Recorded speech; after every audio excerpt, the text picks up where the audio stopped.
Alright, so accessories needed. We're gonna need a drill. Gonna need a drill bit. In this particular use here, we have a Wintersteger 3.5 by 9.5. We'll see where that's shown on the ski. Also have a drill tap. This guy here is going to help us set threads. A little bit more applicable for metal skis, or skis with metal in them, but good for this too. I also have a little bit of a handle for mine because this handle here is just a little bit too thin. I also use Rue glue. This is the main glue that I do all of my ski mounts with. And then I have hole guide here. The one that's going to be used is the 5/16 hole. Yeah, outside of that, some cleaning materials are good. Make sure you got your bindings that you're going to be mounting. So in this case, I'm going to be doing some pivots. And then in addition to that, I will have a paper jig that I'm using. When you go to find this center mark here for where the recommended mount point is, you probably want to measure it. Make sure that it is the same on both skis. So this one's going to be 38 and 3/8. I would want to grab the other ski and do the same thing. From that same tip point, you're going to want to measure again, and 38 and 3/8. Okay, so ideally with the ski set here on the stand, got a nice secure spot to work. I'm going to go ahead and find the center hole at the center line mark, which right here is just a little indentation. And then I'm gonna want to go ahead and set my jig up so that it matches. So on here, just want to make sure I've got the proper ends going. So right now it's actually backwards. Got the ski tip over here, ski tail that way. Let's go ahead and line it up here, and it says to ski tip that way. So now it's properly set, and then I went ahead and made a line right here that comes directly off of where my boot center should theoretically be. Of course, I'm going to always check this against the boot itself once I have laid it on here, and then I like to just use a couple pieces of duct tape, one for each end. On this jig, I have already set a mark, extra marks because the skis are a little bit wider. So now that I got this center line about where it needs to be, I am going to go ahead and get the edges figured out, and I just fold them over all the way to the edge, fold this over all the way to the edge, and then I want to get them lined up properly so that there is an equal amount on either end. And then I'll just tape that right there, making sure that this is again in the spot I want it to be. I kind of put a crease on here. Don't suggest doing that when you put your paper jig down, just because it can kind of mess up where the center of the paper jig is, and you don't want that. But again, going to the front of the ski and just making sure the lines are both where they need to be. A couple of other tools that are really good to have are not a tap, but something to be able to tap holes with, and then a little hammer. So what we're going to do next, now that we've got the jig in place, is just verify that it's in the proper spot with our boot. I like to go ahead and find the boot center mark. On mine it's an arrow, and just line it up right where it should go, and we just want to verify that that's going to be the proper spot that we should actually have this mounted. There's a couple different ways that you can do this. You can look at your old setup, make sure that the jig itself is properly set, and then kind of compare where the binding would end up fitting. That's just like simplified visual reference way. And then the other way is actually mark on this sheet where your toe piece and your heel piece will actually end up mounting into your boot, making marks for that. Some of the paper jigs actually have that, but mine doesn't. I already know it's in a good spot though. I have set it up previously and verified it with the holes that I've already done on other skis. Alright, and knowing now that it's in the proper spot and it's going to actually fit my boots, next thing you're going to do is take this little guy and put it right where your hole is, and you're going to give it a tap. You're going to do it in every single hole. You really actually do want to tap this pretty firmly. I am not tapping it very firm, mostly because I've already tapped all these skis, and so rather than put the whole taps in, I'm just going to show you what it looks like. Nice firm like that. Gives your drill bit a good place to start when you go to actually put it in. Okay, so after we have made our tapped holes, next thing we need to do is go ahead and, at least for the pivot, I'm going to be mounting this with the cast system. So I got a cast template here that needs to be mounted for the rear brake. I'm going to pull off that pad. I'm going to line up each of the holes, each of the tap marks that I made with these crosshairs, and then I'm going to go ahead and make 2 taps for these top 2 holes. And again, I've already made them, so I'm not going to go ahead and do that again. Once that's done, I've saved this. I've now mounted 4 sets of skis using this same cast template. I'm going to save it because if I want to take my cast and move it to another ski, I'll have it with my bench, have it with all my ski supplies. Okay, next thing we're going to do is get our drill. We're going to go ahead and get this ready.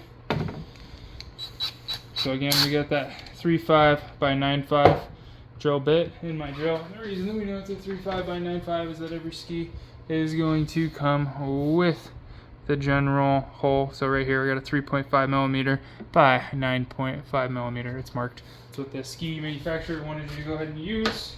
So that's what we are going to use. So now that we're ready to drill, gonna go ahead and get this drill block, putting my drill bit through it, and then I'm gonna put the tip of the drill into one of those taps that I made. And I'm gonna hold it nice and firm, and we are just gonna go ahead and let it rip.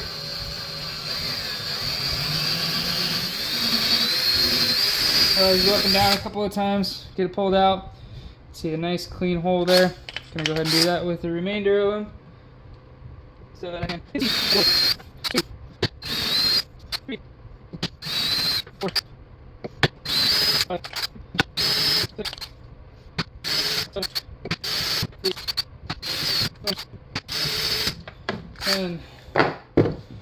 Then I'll go ahead and pull this, give it a good tap here, and I'm gonna grab the other ski and do the same thing.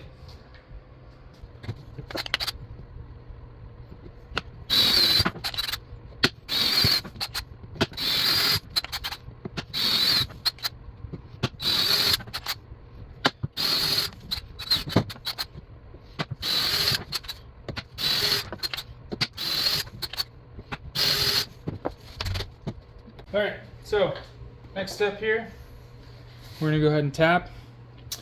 Got my specific ski tap tool. Throw this in. I like to give it a light tap on the top just to help set the threads initially. Sometimes I'll do 2. And then I put my tool on just because it makes it way the fuck easier. And I like to do about 3 turns in once it grabs.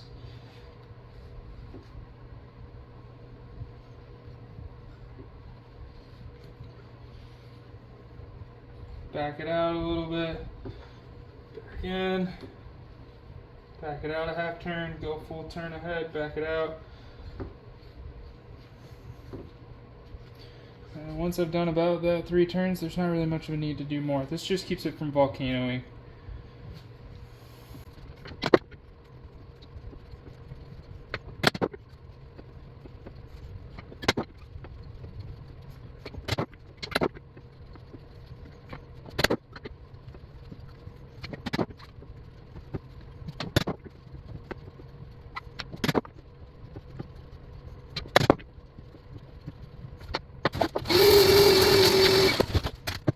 Now the ski is ready for some glue. Go ahead and throw the glue in here. Again, using Rue glue. Just like to dabble a little bit into each hole. And then I like to give it a moment to sit.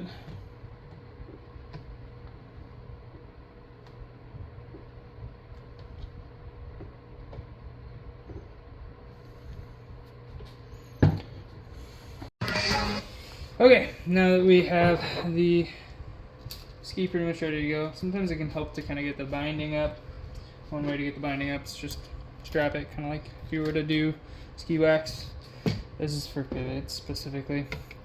And then on the bottom piece here, I kind of like to make sure the bolt's out. That's too far. I'm going to back the bolt out just a little bit so that I will have a little bit of an idea of where to put it. Should kind of catch in one of those holes. Once you feel it catch, it's a good indicator, like, hey, we're where we need to be.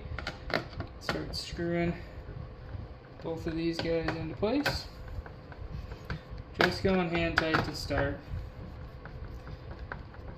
Get these ones down. Don't necessarily need to go all the way, but one thing I need to make sure of is that there's no room between the bottom plate and the ski.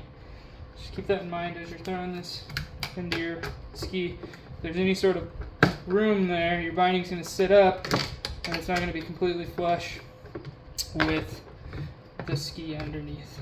That's not what we want. You do not need these bolts to be overly tight, and I also like to go around and kind of tighten them a little bit at a time, especially as they start to get all the way down. I don't like to crank them all down at once.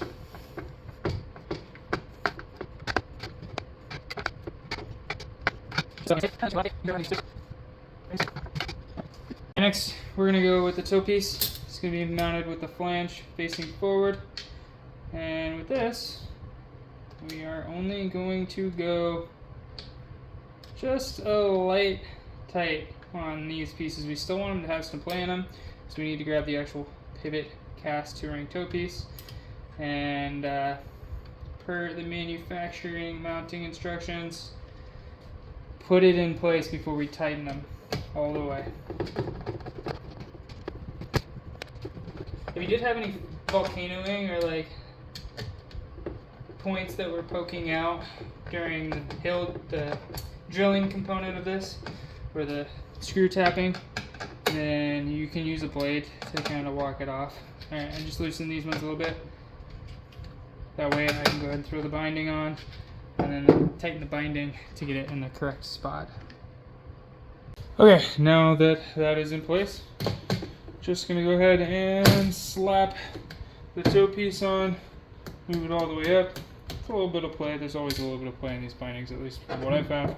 And then I'm going to go ahead and tighten these bolts the rest of the way. Again, I don't like to tighten it all at once. I kind of rotate around and do just a little bit by a little bit on each one until I can get them just hand tight. Do not need to really torque these down a ton.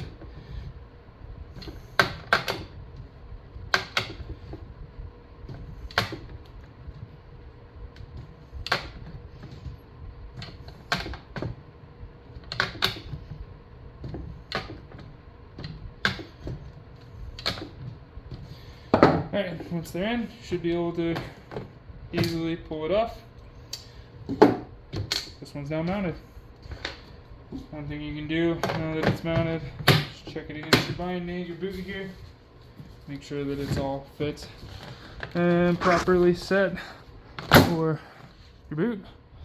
Once it's in, I'm looking at the proper forward pressure, and this binding is perfect. So I meant that I used my jig properly.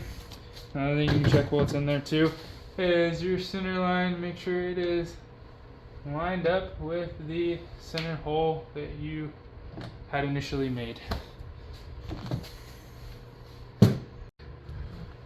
And now on to number 2. You're going to do the same thing. You're going to go ahead and get your taps in. And then once you're tapped, glue and get your bolts in.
one last thing you want to do, just to ensure you can get proper touring mode, is pop your tour piece up into place.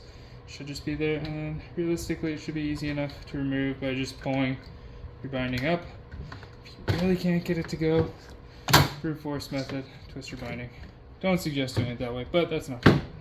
Alright, and that is how you mount up a pair of J skis with a set of pivots, cast touring setup. If you guys like this video, go ahead and give me a subscription. If you like skiing and mountain biking, that's what I'm all about. I'm going to be doing more how-to videos on mechanics as well as maintenance for both bikes and skis.